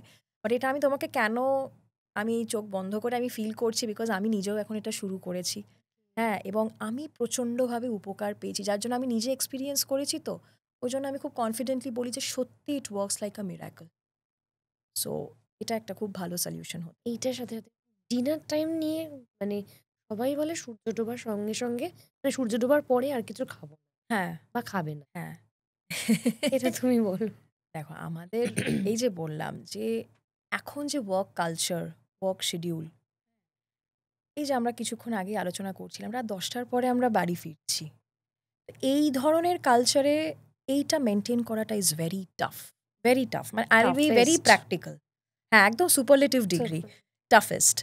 কিন্তু ব্যাপারটা হলো ওই যে আবার বডি তো মানবে না, তুমি তো মেনে যাও, আমাদের বডি তো এতটা উদার নয়, ওই সে তো জন্যই তার তোমার কাছ অনুযায়ী থেকে কাজ আমি করবো। জানতে চাইছি, তো ধরো যে এখানে কেউ একটা মানে হ্যাঁ, মানে এখন মানুষ হেলদি লাইফস্টাইল লিড করতে চায়, হ্যাঁ, তো সেক্ষেত্রে আমি চাইছি যে হ্যাঁ আমি করতে 6টার মধ্যে কিন্তু ডিনার পারছি করে না। নিচ্ছি, যদি আমি রাইট, বাইরেও থাকি, তো রাইট, সেখানে কি কি ডিনার অপশন হতে রাইট। পারে? তো ফার্স্টে সেটাই, মানে আগে কনসেপ্টটা এটাই বুঝতে হবে যে কি হয় রাত্রেবেলায় ডিনার করলে, কি কেন আমরা বলি যে তাড়াতাড়ি ডিনার করাটা উচিত, এই কনসেপ্টটা বোঝানো দরকার। সেটা হলো, যখন আমরা রাত্রের দিকে এগোতে থাকি, as and when we head towards the night, আমাদের ডাইজেশনের ক্যাপাসিটি আস্তে আস্তে কিন্তু স্লো ডাউন হয়। এবং দেখবে অনেকের একটা ব্যাপার থাকে, যখন সকালে আমরা অফিসে বেরোই, তাড়াহুড়ো করে বেরোচ্ছি, অত প্রপারলি খাওয়া দাওয়া, ফোকাসটা খাওয়ারে থাকে না। সাধারণত কি হয়, আমাদের মায়েরা বলবে, ইস তুই দুপুরে এত কিছু খেতে পারিসনি, কত কিছু রান্না হয়েছে বাড়িতে, সব তোকে রাত্রে খাও। মায়েদেরও কিছু দোষ নেই, বেচারা আমার মেয়ে ছেলে খেতে পাচ্ছে না, তাকে তো আমি রাত্রেই খাওয়াবো ঠিক করে। আর প্রবলেমটা হলো আবার বডি তো মানে না, সে কি করবে। তো সে যখন সেন্স করছে অলরেডি আমার ডাইজেশনের আর ক্ষমতা আর নেই, এবার আমি আস্তে আস্তে তো হিলিং ফেজে যাচ্ছি, কারণ কি যে 10টা বাজবে আর আমি হিলিংয়ের দরজা ওপেন হয়ে যাবে, ডাইজেশনের দরজা বন্ধ। তো যত এদিকে আমার লেট হচ্ছে, খাবারগুলো যেগুলো আমরা খাচ্ছি সেগুলো আলটিমেটলি হজম তো হচ্ছেই না, হজম না হয়ে ডিরেক্টলি সেগুলো ফ্যাটে গিয়ে কনভার্ট হয়ে যাচ্ছে। তাহলে রাতারাতি কিন্তু আমরা অ্যাকচুয়ালি ওজনটা ওয়েট গেইনটা এইভাবেই কিন্তু শুরু হচ্ছে। এবার প্রবলেমটা হলো, তাহলে এটা তো আমাদের বেসিক একটা সিনারিও, কি করা যায়? দেখো এখানে দুটো চয়েস আমি বলি। একটা হলো যে যাদের ধরো কোনো অপশন নেই রাত্রেবেলা ছাড়া, অত রাত্রেই আমি ফিরছি, আমি স্ট্রেট অ্যাওয়ে এক কথায় বলি যে রাত্রে তুমি গ্রেনসটাকে বাদ দিয়ে। গ্রেনস মানে আমি ভাত রুটিটা খাবো না, মানে ভাত এবং রুটি মানে কি গম, আমি গম এবং রাইসটাকে অ্যাভয়েড করতে বলি। হ্যাঁ, কেন কি আমি তোমাকে ওই আমরা আলোচনা করছিলাম না যে 1 গ্রাম কার্বোহাইড্রেট আবার 3 গ্রাম জল। তো ওই সময় যেখানে আমি এখন কনসেপ্টটা জেনেই গেছি যে 10টা নাগাদ আমার খাওয়াটা হজম হবে না, আমি চেষ্টা করবো অ্যাটলিস্ট ওই গ্রেনসগুলোকে তো বাদ দেওয়ার, যাতে আমার এক্সট্রা ওয়াটার ওয়েটটা না যায়। তো তার বদলে তাহলে কি নেওয়া যেতে পারে? ডেফিনেটলি আমি ধরো রুটি খাচ্ছি, কিন্তু রুটিটা আমি গম দিয়ে না করে আমি কোনো মিলেটস ইউজ করলাম, বাজরা বা রাগি বা জোয়ার। হ্যাঁ, বা ধরো এই যে আমরা বেসন চিল্লা নিয়ে আমরা কথা বলছিলাম, এক্সিলেন্ট ইউনো ডিনার অপশনস হতে পারে, যেগুলো কিনা আমরা ওই গোলা রুটির মতো সেটা আমরা বেসন দিয়ে বানালাম। আমার খুব ফেভারিট দইয়ের কাবাব। আচ্ছা, আমি ভীষণ পছন্দ। আমি জানি না রাত্রিবেলা খাওয়া উচিত কিনা। হ্যাঁ হ্যাঁ, কেন নয়, টক দই দিয়ে বিস্কিটের গুঁড়ো দিয়ে যে আচ্ছা, তো সেরকম বেসন শিলা হতে পারে। বা এবার বেসনটাকে আমরা সাবস্টিটিউট করে কেউ মুগ ডালের বানালো, হ্যাঁ, কেউ ওটসের বানালো, যেখানে বেসিক্যালি আমরা গম আর রাইসটাকে অ্যাভয়েড করতে পারছি, সেখানেও কিন্তু আমরা একটা সাস্টেনেবল কন্ট্রোল পেতে পারি। হ্যাঁ, বাট ওইখানেই শেষ নয়। এক্স্যাক্টলি, মানে তুমি আমার কথা ছিনিয়েই নিলে, আমি এখনই ওটাই বলতে যাচ্ছিলাম যে ওখানেই শেষ নয়, কেন কি আমরা ওই ব্যালেন্সটা বুঝে গেছি এখন। এবার আমার ওয়েট গেনের জন্য বা ওয়েট লস যাই হোক না কেন, আমাকে তো পুষ্টিকর খাদ্য নিতে হবে। পুষ্টি তো শুধু বেসন চিলা থেকে আসবে না, তাহলে আমার একটা সাফিসিয়েন্ট প্রোটিন এবং ফাইবার ব্যালেন্সিংটা দরকার। এবার অত রাত্রে আমি কোথায় আবার প্রোটিন খুঁজতে বসবো, কোথায় আবার সবজি খুঁজতে বসবো? তো যেমন ধরো বেসন চিলা নিয়ে যদি আমরা কথা বলি, বেসন তো ইটসেলফ একটা প্রোটিন। ওই গোলাটার মধ্যে যখন আমি ব্যাটারটা বানাচ্ছি, ওর মধ্যে আমি একটু ভেজিটেবলস গ্রেট করে দিলাম, তুমি চিল্লাতে অনেকেই দেয়, দিলে এবং সেটাকে তুমি পেয়ার আপ করতে পারো দই বা একটু রায়তা, ওখান থেকে আমি প্রোটিনটা পাচ্ছি। এই ব্যাপারটা হলো। আবার আরেকটা কথা, যে যতটা সবজি আমি ওই ব্যাটারের মধ্যে দিলাম, সে কি আমার ওই 50% রিকোয়ারমেন্ট মিট আপ করবে? সেটাও তো আবার চ্যালেঞ্জ। এখানে আরেকটা করা যেতে পারে, কিছুটা ধরো গাজর, পেঁয়াজ, টমেটো, কিছু একটা জাস্ট এক্সাম্পল, তুমি ব্যাটারে দিলে রিমেনিং তোমার যে গাজরটা, তুমি সেটা দইয়ের মধ্যে একটু গ্রেট করে দাও না, সেটাও তো খুব টেস্টি, যেটাকে আমরা রায়তা বলি। হ্যাঁ, নুন দিয়ে একটু জিরে দিয়ে। কারেক্ট। তার মানে কি তোমার দুটো পোর্শনে তুমি সবজিটাকে খুব সুন্দরভাবে ডিস্ট্রিবিউট করলে, একটা প্রোটিন কোয়ালিটি ওয়াইজ তুমি প্রোটিন পেলে, বেসন থেকেও পাচ্ছ, দই থেকেও পাচ্ছ, প্লাস তোমার ওই টিপিক্যাল গ্রেনস নিয়ে ওই যে ফোবিয়া যে আমার ওজন বেড়ে যাবে, এবং দেখবে এই ধরনের খাবারগুলো না তোমার পেটের জন্য খুব হালকা। এই যে একটা খাবার খেলে একটা আইঢাই, একটা ব্লোটিং, তার মানেই তো জিনিসটা কিন্তু হজম হচ্ছে না। এবং এগুলো is really very good for your gut health, যেটা কিনা ওই যে নেক্সট দিন উঠলেই মনে হবে যে একটা এত অবধি মনে হয় খাবারটা এখনো আছে, সেটা আমরা ফিল করবো না। মানে আমার রাত্রিবেলা মানে যে কোনো রকম এইরকম প্রোটিন নিলেও হবে, মানে আমাকে মাছ মাংস খেতে হবে? একদমই নয়, না, একদমই না। ওকে, আমরা এই ধরনের রাত থেকে আমি দিনে আসি, এটা হচ্ছে ইন্টারমিটেন্ট ফাস্টিং। এই ইন্টারমিটেন্ট ফাস্টিং নিয়ে প্রচুর প্রবলেমস, প্রচুর মিথস, প্রচুর মিসকনসেপশন। মানে হয় কি বেশিরভাগ জায়গায়, এই তো আমি 10টার সময় খেয়ে নিলাম, আমার এর পরের সকাল 10টা 12 ঘন্টা আমার একটা ফাস্টিং হয়ে গেল, তারপরেই আমি শুরু করলাম একটা ভারী খাবার দিয়ে। তো অ্যাকচুয়ালি ইন্টারমিটেন্ট ফাস্টিং কি, বা তাতে কি লাভ হয়, বা কিভাবে করা উচিত, যদি তুমি একটু গাইড করো। এটাও আরেকটা ভীষণ বম্বাস্টিক একটা ওয়ার্ড আমাদের হেলথে। সবাই এখন ইন্টারমিটেন্ট ফাস্টিং খুব ফাস্ট কাজ করছে। দেখো, আমি যদি এখন ফাস্টিং জিনিসটা বোঝাই, ফাস্টিং জিনিসটা খুব ন্যাচারাল, এটা তো আমরা এমনিও করছি বাই ডিফল্ট। আমরা রাত্রেবেলায় 7-8 ঘন্টা ঘুমোচ্ছি, তখন কি আমরা কিছু খাই? আমরা তো কিছুই খাচ্ছি না। তো তখন ফাস্টিং মানে কি বলতো? সিম্পল ভাষায় cleansing. You are giving your body a space to detoxify, to cleanse. কারণ কি সারাক্ষণ আমি যদি খেয়ে যাই, তাহলে আমার ওই ক্লিনজিং ডিটক্সিফিকেশনটা হবে কখন? তো এইবার এই ক্লিনজিংটা যে হচ্ছে, তুমি কি করে বুঝবে যে সাকসেসফুলি ক্লিনজিং হয়েছে কিনা? দেখবে সকালবেলায় উঠে আমাদের চোখের কোণায় ময়লা জমে। হুম। তারপরে কারুর কারুর ব্যাড ব্রেথ হয়, রাইট? ঘুম থেকে উঠে আমরা যে ফার্স্ট ইউরিনটা পাস করছি, এইগুলোই কিন্তু খুব সাকসেসফুল সাইন যে হ্যাঁ, আমি সাকসেসফুলি আমার শরীর কিন্তু ক্লিনস হচ্ছে। এইবার ব্যাপারটা হলো যে আমাদের যে ডাইজেস্টিভ সিস্টেম, সেটা কিভাবে কাজ করে? 80% সে এনার্জিটাকে ইউটিলাইজ করার কাজে লাগায়, এবং 20% সে কিন্তু হিলিং, মানে ওই যে ঘুমের সময় যে রিকভারি, সেটার জন্য কিন্তু কাজে আমাদের আসে।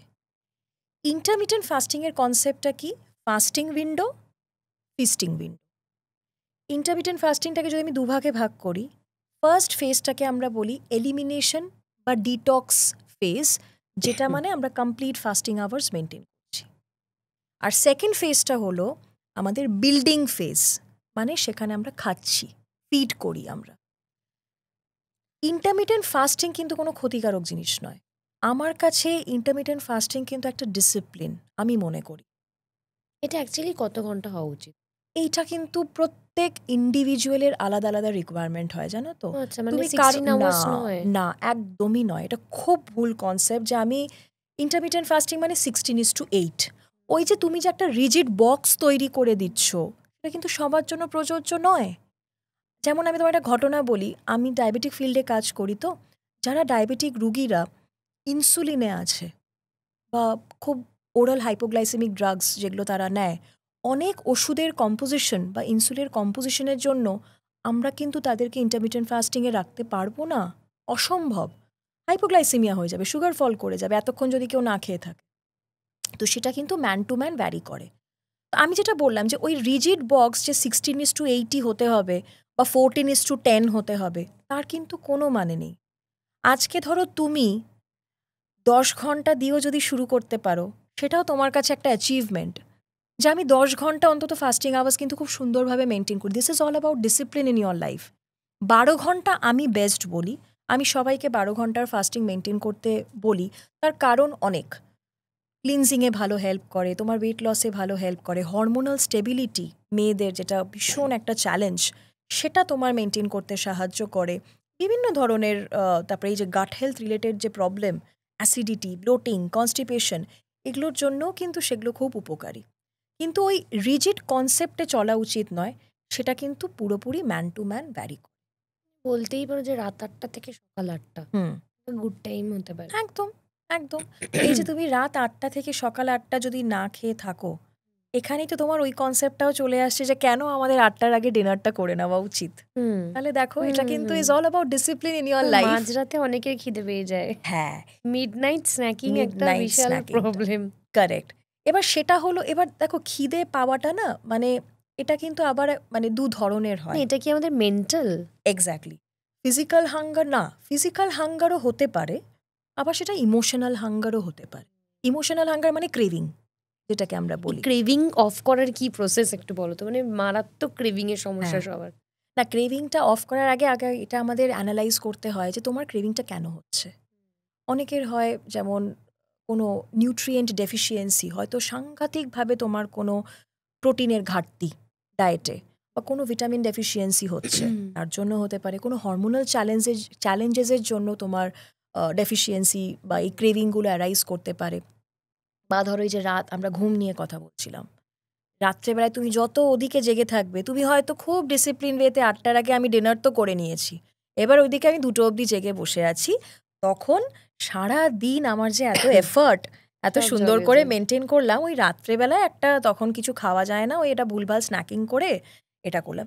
এইটা কিন্তু জানো তো, এই ক্রেভিংটা অনেক সময় তোমার ঘুমের সাথে প্রচণ্ডভাবে রিলেটেড। বিকজ তুমি যখন জেগে আছো, তোমার যে স্ট্রেস হরমোনস, সেগুলো না তখন আপ অ্যান্ড ডাউন করে বডিতে, কর্টিসল যেটাকে আমরা বলি, এবং সেটার সাথে আবার তোমার হাঙ্গার হরমোনসের একটা ভীষণ বড় সম্পর্ক আছে, যেটাকে আমরা বলি লেপটিন। লেপটিন মানে হলো যেটা আমাদের খিদেটাকে কন্ট্রোল করে, ভালো হরমোন, আচ্ছা। অ্যাপেটাইট কন্ট্রোল করে। আর গ্রেলিন নামটা শুনেই বুঝতে পারছি যে স্টামাক গ্রাউলিং হরমোন, মানে ও আমাদের পেটকে নক করে, এই আমাকে তাহলে কিছু খাওয়া খেতে যাবে। দে, কিছু খেতে দে। তো এই গ্রেলিনের রাজত্বটা তখনই হয় যখন আমরা স্লিপ ডিপ্রাইভড হই। তার মানে স্লিপ ডেপ্রিভেশনের জন্য কিন্তু তোমার ক্রেভিং, সেটাও কারণ। এবার তুমি বলছিলে যে কিভাবে সেটাকে দূর করা যায়। দেখো, ইমোশনাল ক্রেভিং হলে না, আমরা সাইকোলজিক্যালি বুঝি যে এটা ইমোশনাল ক্রেভিং, তো একটু ১০-১৫ মিনিট থেমে যাও, একটু জল খাও, অটোমেটিক্যালি সেই অটোমেটিক ক্রেভিং সেটা চলে চলে যাবে। যাচ্ছে। হুম। হ্যাঁ, কিন্তু তারপরেও যদি না যায় তখন কিন্তু একটা কনসার্নিং বিষয়। তখন আমাদের দেখতে হয় যে তাহলে কি তোমার এটা ফিজিক্যাল হাঙ্গার, যেটা কোনো ঘাটতির জন্য এটা কমছে না। আরেকটা যেটা আমি রেকমেন্ড করি, সেটা হলো রাত্রেবেলা এমনি আমাদের দাঁত মাজার তো একটা হ্যাঁ, একটা হ্যাবিট, দিস কামস হ্যাঁ। Under a good habit. তো আমি বলি যে একটা মিন্ট ফ্লেভারের যদি কিছু পেস্ট দিয়ে, মিন্ট ফ্লেভারের পেস্ট দিয়ে, if you can brush your teeth before going to sleep, automatically that craving gets. Okay. Yes. এমনিই সব টুথপেস্টেই এখন মিন্ট হ্যাঁ, থাকে। হ্যাঁ, হ্যাঁ। এটা একটা খুব ভালো জিনিস তুমি করতে পারো।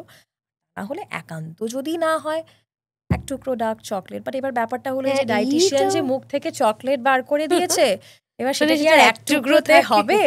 হ্যাঁ, বাট প্রবলেমটা হলো এই যে চকলেটটাকে তখন তো চকলেটের মতো করে দেখলে হবে না। চকলেটটা তখন আমার ঘুমের ওষুধ। ঘুমের ওষুধ যেমন 0.25 দিয়ে শুরু হয়, তো আমরা তো র্যান্ডমলি ঘুমের ওষুধ খেতে হুম। পারি না। তো তখন আমাদের ওই স্ট্রেস ম্যানেজমেন্ট এইটা বা এটার বললে জন্য বলে আমরা বলছি মানে বলি আর কি। অদ্ভুত একটা জিনিস ফিল করি। মানে আমি ছোট থেকে মিষ্টি খেতে একদমই পছন্দ করি হুম, না। হুম। মানে কোনো রান্নাতেও মিষ্টি আমার ভাল লাগে না। আচ্ছা। চকলেট ভালো লাগে না খুব একটা, একদমই ক্রেভিংস হয় না। বা রসগোল্লা, বিভিন্ন মিষ্টি কোনো জিনিসই ভালো লাগে না।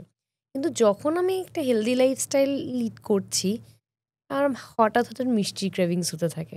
যেটা আমি কোনোদিন মানে আমার মানে চিনিটা আমি পছন্দই করি না। মানে এমনিই করি হুম, না। হুম, মানে হুম, হুম। হেলদি লাইফস্টাইলের জন্য না। মানে ওই রুচি থেকেই আসে নেই। না। হ্যাঁ, হ্যাঁ, হ্যাঁ। চায়ে চিনি খাই না। হ্যাঁ, মানে চিনি আমার বাড়িতে থাকেই না। আচ্ছা। মানে কোনোটাতেই আমি ইউজ করি না। কিন্তু যখন আমি মানে প্রপার হেলদি লাইফস্টাইল লিড করছি, তখন আমার ক্রেভিংস হচ্ছে কিছু একটা মিষ্টি খেলে ভালো লাগবে, বা মিষ্টির দোকানের পাশ দিয়ে গেলে, যেটা কোনোদিন হয় না, হয় না। সেটা দেখে মনে হচ্ছে এটা একটু খেতে ইচ্ছে করছে। না, এটা কেন সেটা হয়? কি হয় বলো তো? দেখো, তুমি নিজেকে একটা ফিল্ডে এখন এনক্লোজড করছো, যেখানে তোমার এখন অনেক কিছু সাইকোলজিক্যালি চলছে। হুম, ও আচ্ছা, ডায়েটিশিয়ান ম্যাডাম আমাকে এটা না খেতে হুম, বলেছে, এটা খেতে বলেছে, ওটা খেলে এটা হয়ে যেতে, অনেক কিছু তোমার সাইকোলজিক্যালি এখন হুম। চলে।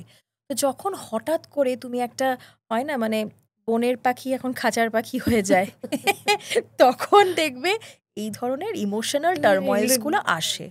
ওই জন্য আমার কাছে চিট মিলটা, তুমি বললে এখন ভাববে যে, মানে আমি জানি না আমাদের দর্শক বন্ধুরা এটা হুম, শুনলে হুম। এখন ভাববে যে একজন ডায়েটিশিয়ান কি করে এই কথাটা বলছে। চিট মিলটা কিন্তু আমার কাছে একটা ম্যান্ডেট, আমার কাছে এটা একটা নেসেসিটি। নইলে তুমি সাইকোলজিক্যালি তাহলে সাস্টেন করতে, কেন কি, দেখো আমি একটা জিনিস সবসময় বিলিভ করি, আমাদের যে life, it should not necessary it should be only black and white, it should also have some shades of grey থাকাটা তো দরকার। আমি হুম, একদিন একটা পিৎজা খেয়েছি, the world is not going to come to an end. কেন? Because আমি ৬ দিন খুব সুন্দর আমার A to Z আমি মেইনটেইন করে চলছি। একদিন যদি একবেলা আমি বাইরে গিয়ে আমার ওই সাইকোলজিক্যাল হাঙ্গারটাকে আমি একটা রিলিফ দিতে পারি, হোয়াই নট? কারণ কি আমি জানি আবার পরের দিন থেকে ব্যাক টু প্যাভিলিয়ন। আমরা একঘেয়েমি লাইফ লিড করলে আমরা একটা ভ্যাকেশনের জন্য যাই না? তার মানে কি এই যে ভ্যাকেশনে আমি যা করেছি ইচ্ছামতো, আবার ঘরে ফিরে তো সেই তো গতানুগতিক জীবনে আবার তো ঢুকতেই হয়। হুম, তাহলে হোয়াই নট? ঠিক। তো আমার কাছে চিট মিলটা first is a great psychological relief, যে আমি কোনো বাউন্ডারির মধ্যে নেই, কোনো বাউন্ডেশনের মধ্যে নেই। কিন্তু বাই দ্যাট টাইম তুমি আমার কাছে আজকে চিট মিল করবে, তুমি কিন্তু এটা শিখে যাবে যে আমাকে কতটুকু খেতে হবে, কখন খেতে হবে, কিভাবে খেতে হবে।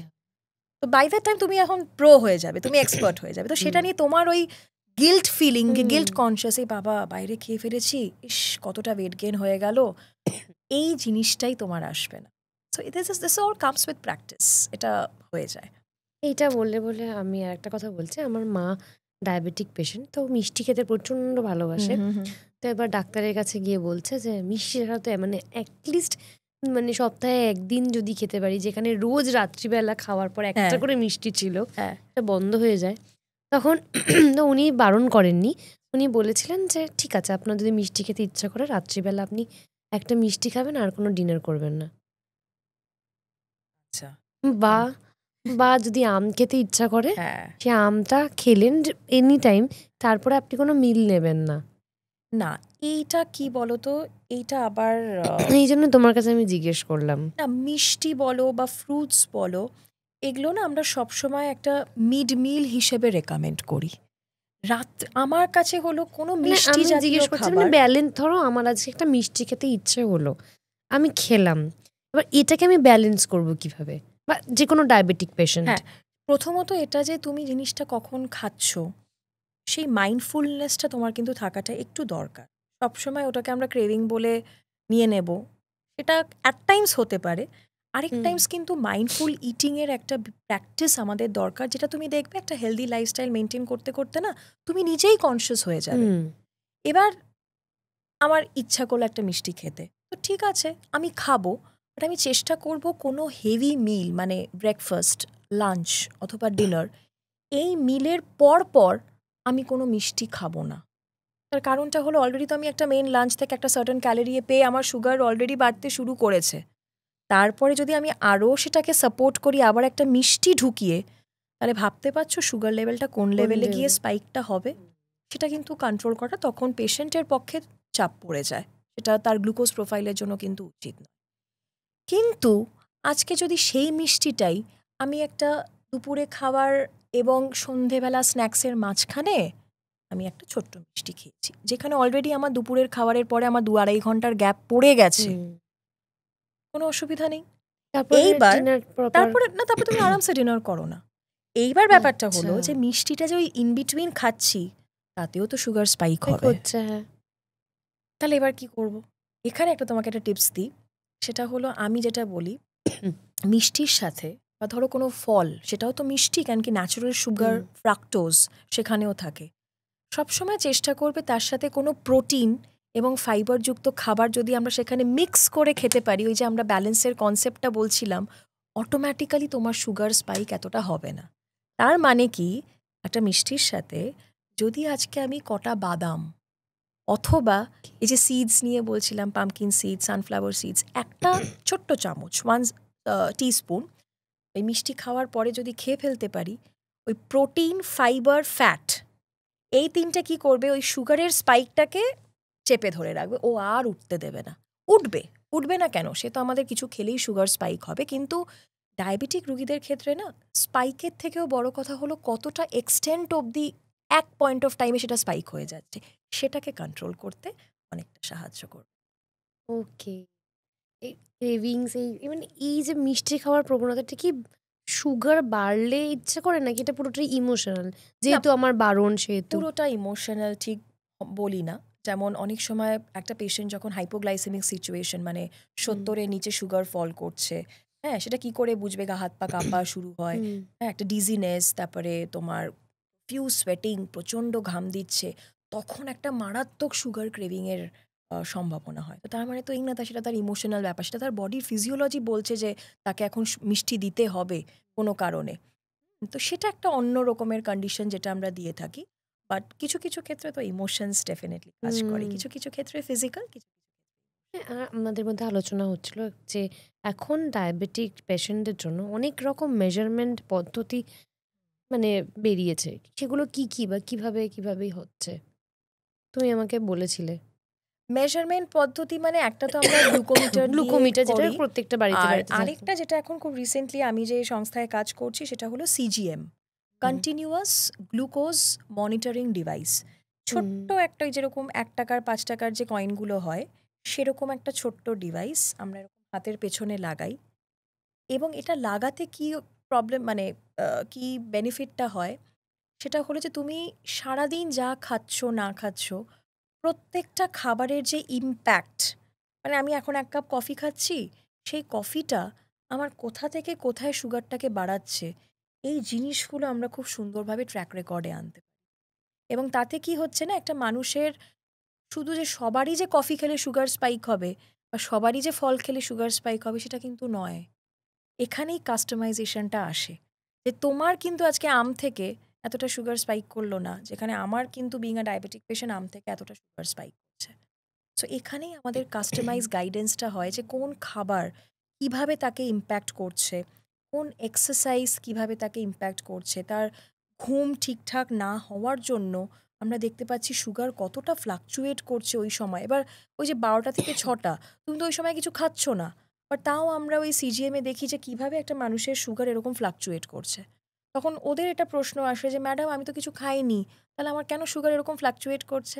তখনই চলে আসে যে তুমি কখন ঘুমোতে গেছো, তোমার আদেও ঘুমের হাইজিন ভালো ছিল কিনা, কারণ কি সেগুলোর সাথেও কিন্তু আমাদের সুগারের মানে ব্লাড গ্লুকোজের একটা ফ্লাকচুয়েশনের যোগাযোগ আছে আর কি।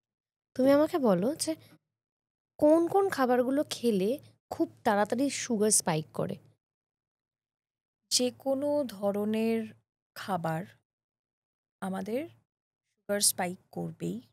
আর যেগুলো খুব ফ্রিকুয়েন্ট, যেগুলো খুব তাড়াতাড়ি, সেগুলো হলো any kind of food which contain sugar in it. এবার সেটা যে সুগার মানে যে তোমার, যদি এখন আমাকে বলো যে madam natural sugar versus jaggery হুম। গুড়, কোনটা তাড়াতাড়ি করবে? একটা ডায়াবেটিক পেশেন্টের পার্সপেক্টিভের থেকে দুটোই কিন্তু এফেক্ট তার জন্য সেম। কেন কি আমাদের বডি কিন্তু এইটা ডিফারেন্সিয়েট করতে পারে না যে এটায় কি বেশি আছে না এটায় কম আছে। আমাদের বডি কি সেন্স করে যে ও আচ্ছা এ তো আমাকে একটা সুগারেরই কোনো জিনিস, কিছু একটা মিষ্টি মিষ্টি জিনিস বডিতে ইন্ট্রোডিউস করেছে, চলো সবাই মিলে সুগারটাকে বাড়াই। নাহলে তুমি বলো না, এই যে ফল নিয়ে আমরা কথা বললাম, ফলটা তো একটা অত্যন্ত উপকারী একটা জিনিস, কিন্তু আজকে ফলটাকে আমরা ভিলেন করে দিচ্ছি। আর কেন ফল খেলেও দেখছি সুগার বাড়ছে? তাহলে কি ফল খাওয়া বন্ধ করে দিতে হবে? একদমই নয়। ফলের মধ্যে তো শুধু সুগারের বেসিসে ক্যাটাগরাইজ করলে হবে না। ফলে আমাদের প্রচুর ফাইবার থাকে, প্রচুর ভিটামিন ভাইটামিনস থাকে। থাকে, হ্যাঁ, যেগুলো আমাদের শরীরের জন্য দরকার। অ্যাজ অ্যান অ্যান্টিঅক্সিডেন্ট হিসেবে আমাদের সেটা আমরা খাই। তো কিন্তু ফলে এটাও ঠিক যে ন্যাচারাল সুগার যেটা ফ্রাক্টোজ সেটাও ফলে আছে। তাহলে এবার কি করব? এখানে ব্যাপারটা হলো যে পোর্শন কন্ট্রোল এখানে হলো কিওয়ার্ড।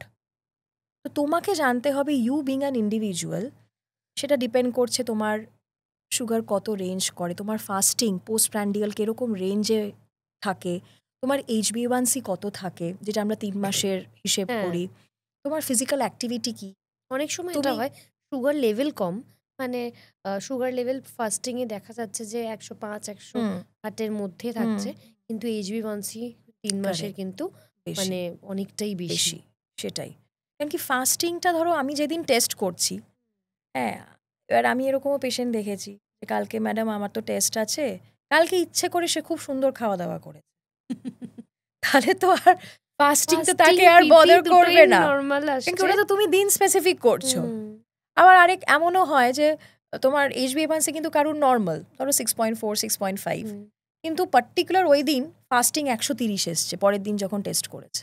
আগের তখন দিন হ্যাঁ, খাওয়া আগের দাওয়া। দিন খাওয়া দাওয়া বা আগের দিন ঘুমের কিছু হয়তো হাইজিনে গন্ডগোল ছিল। তো ফাস্টিংয়ের বেসিসে আমরা পুরো জিনিসটাকে ক্যাটাগরাইজ করি না, কারণ সেটা ফ্লাকচুয়েট করে।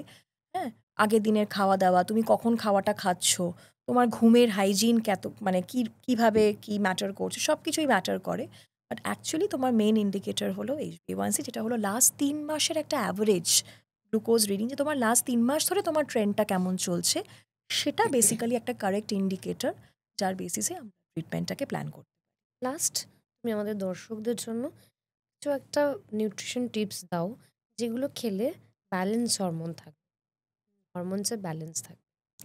দেখো, হরমোনাল ব্যালেন্স ডেফিনেটলি আমাদের মেনটেন করার জন্য নিউট্রিশন তো আছেই, এখানে ডায়েটের আমরা প্রচুর কনসেপ্ট আলোচনা করেছি। সেটার সাথে সাথে খাবারটাকে সঠিক সময়ে খাওয়া এবং হুম, চেষ্টা করার যে আমরা যাতে সেম টাইমিংটা মেনটেন করতে পারি। হ্যাঁ, ইরেসপেক্টিভ অফ দ্য ফ্যাক্ট কোনো দিন আমাদের দেরি হলো, সেই দেরিটা যেন মানে আজকে ধরো আমার 8টায় আমি খাই কথার কথা, সেটা যদি আজকে কোনো দিন 9টা হচ্ছে, কোনো দিন আবার 10টা হচ্ছে, কোনো দিন আবার 11টাও হচ্ছে, তখন কিন্তু বডির ওই সাস্টেনেবল ব্যাপারটা আসবে না। কারণ কি তুমি যদি তোমার বডিকে কোনো কিছুর সাথে হ্যাবিচুয়েটেড করতে চাও, ভালো কিছুর সাথে, তোমাকে তো এই জিনিসটা কন্টিনিউয়াসলি একই হুম। টাইমে করতে হবে, তা নাহলে তো বডি হ্যাবিচুয়েটেড হতে পারবে না। বডিও কনফিউজড হয়ে যাবে যে হ্যাঁ একদিন 7টা একদিন 9টা, তাহলে কোনটার সাথে আমি নিজেকে অ্যাডাপ্ট হ্যাঁ। করব। তো টাইমিং ইজ ভেরি ইম্পর্ট্যান্ট। তার সাথে একটা খাবারের ডিস্ট্রিবিউশন, যেটা আমি বললাম, একটা প্লেটের মধ্যে শুধু ভাত আর সবজি দিয়ে আমার খাওয়া হয়ে গেল, বা রুটি আর সবজি হয়ে গেল খাওয়া, না। একটা প্রোটিনের পার্ট আমাকে রাখতে হবে যাতে সেটা খুব সুন্দর করে আমরা ব্যালেন্স করতে পারি। ডেফিনেটলি জল, প্রচুর hydration is very very important. এখন গরমকাল, আমরা যে কালচারে কাজ করি, অনেক সময় এসিতে কাজ করি, ওই টিপিক্যাল ডিহাইড্রেশন ব্যাপারটা হয়তো আমরা ফিল করতে পারি না, কিন্তু আমরা প্রত্যেকজন কিন্তু ডিহাইড্রেটেড। তো সেই জন্য আমাদের ওয়াটার ইনটেকটা বাড়াতে হবে ডেফিনেটলি 3 to 4 লিটার্স। এবং 3 to 4 লিটার্স তোমাকে যে সর্বক্ষণ সেটা জল খেয়ে কাটাতে হবে তা নয়। তুমি different kind of fluids incorporate করতে পারো। একটু Detox লেবুর রাখাতে শরবত, একটু ছাতুর শরবত, দইয়ের ঘোল, হ্যাঁ, কোকোনাট ওয়াটার। তারপরে এই যে আমরা যে শাকসবজি খাচ্ছি বা ফল খাচ্ছি, সেখানেও তো তোমার একটা ওয়াটার হোল্ডিং ক্যাপাসিটি আছে তার মধ্যে। তো সব মিলিয়ে যাতে আমরা ওই ব্যালেন্সটা মেনটেন করতে পারি। তারপরে ডেফিনেটলি ভালো ঘুমোতে হবে। ওটা খুব ঘুমটা ইম্পর্টেন্ট। খুব খুব ভালোভাবে হাইজিন ওয়াইজ, মানে কোয়ালিটি কোয়ান্টিটি দুটোই আমাদের চেষ্টা করতে হবে যতটা পসিবল আমরা মেনটেন করতে পারি। স্ট্রেসকে ম্যানেজ করাটা শিখতে হবে। ডিপ ব্রিদিং এক্সারসাইজ টেকনিক আমি কিছু বললাম, জার্নালিং করা, স্লিপ জার্নাল যেটাকে আমরা বলি, সেগুলো ভীষণ হেল্প করে। নিজের অ্যানাটমিটাকে হ্যাঁ, বুঝতে নিজের হবে। অ্যানাটমিটাকে বুঝতে হবে। আর একটু হাঁটা চলা করতে হবে। তো ছোট, ছোট যে এক্সারসাইজেসগুলো ৫ মিনিটের, ১০ মিনিটের, সেগুলোও কিন্তু আমরা একটু টাইম বার করে, মানে ৫ মিনিট, ১০ মিনিট, এটাও যদি আমরা না করতে পারি, তাহলে দিস ইজ আ মানে ভেরি লেম এক্সকিউজ যেটা আমরা দিচ্ছি। সেটা আমরা ইজিলি টাইম কিন্তু বার করে, কারণ কি আমরা অনেকটা সময় যেটা মোবাইলে দিচ্ছি একটু বসে, একটু মোবাইলটা রেখে হাঁটাচলা করলাম, সেটাও কিন্তু হয়। আচ্ছা, তার সাথে যেটা ডেফিনেটলি স্ট্রেস ম্যানেজমেন্ট নিয়ে তো আমরা কথা বলেইছি। আর আরেকটা হলো নিজেকে, নিজের হবিজ। এখন আমরা এত কাজে ইনভলভড, যখন আমি জিজ্ঞেস করি যে আপনার হবিজ কি, লোকেরা তো ভুলেই গেছে, ম্যাম হবিজ বলে আর কিছু নেই। হ্যাঁ, তো নিজেকে ভালো লাগা, যেটাকে আমরা বলি ইমোশনাল ডিটক্সিফিকেশন, খুব দরকার। ইমোশনাল ডিটক্সিফিকেশন মানে এই যে জার্নালিং আমি বলছিলাম, আজকে যা যা করলাম, কি কি ভালো করলাম, খারাপ করলাম, নিজের মতো করে একটা জার্নাল করা, তাতেও কিন্তু আমাদের অনেক কিছু রিয়েলাইজেশন। তারপরে দিনের শেষে কাউকে ক্ষমা করা, কিছু জিনিস অ্যাকসেপ্ট করা, এই যে একটু এই জিনিসগুলো, এগুলো করলেও আমাদের অনেকটা, আমরা সব দিক দিয়ে একটা হলিস্টিক অ্যাপ্রোচ মেনটেন করে আমরা নিজেকে সব ভালো দিক রাখা। দিয়ে, হ্যাঁ, নিজেকে ভালো রাখো। যেটা তোমার ভালো লাগছে করতে, সেটাই করো। এবং definitely health being the first priority. আমি সবসময় মনে করি আগে হেলথ যদি আমার ঠিক থাকে, আমি সব কিছু করতে পারবো। যদি আমি নিজে সুস্থ না থাকি, আমি কিছু নিজেও করতে পারবো না। চারিদিক এনভায়রনমেন্টও আমার সব নেগেটিভ ঠিক। এবং ডিমোটিভেটেড লাগবে। সেইভাবে নিজেকে মোটিভেটেড রাখতে হবে। ঠিক তাই। আর হেলথ ভালো রাখতে গেলে যেটা সবথেকে বেশি ইম্পর্টেন্ট সেটা হচ্ছে মন ভালো রাখা। আবার উল্টো দিক থেকেও হেলথ ভালো না থাকলে মনও কিন্তু ভালো থাকবে না। তো দুটোই দুটোর পরিপূরক। তাই হেলদি লাইফস্টাইল লিড করা প্রচণ্ড দরকার। তাই স্টে হেলদি, স্টে ফিট। আর দেখতে থাকো আমাদের টকবক পডকাস্ট। আরও যা যা কিছু কোয়েশ্চেন থাকবে আমাকে টেক্সট করতে পারো, মেল করতে পারো, মেসেজ করতে পারো, ইনস্টাগ্রাম, ফেসবুক, তো হোয়াট এভার। তো তোমাদের কি কি রিকোয়ারমেন্ট রয়েছে সেটা আমার জানাটা ভীষণ দরকার। তাই আজকের এপিসোড কেমন লাগলো অবশ্যই আমাদেরকে জানাবেন। ভালো লাগলে লাইক, শেয়ার, কমেন্ট করবেন আর সাবস্ক্রাইব করবেন টকবক।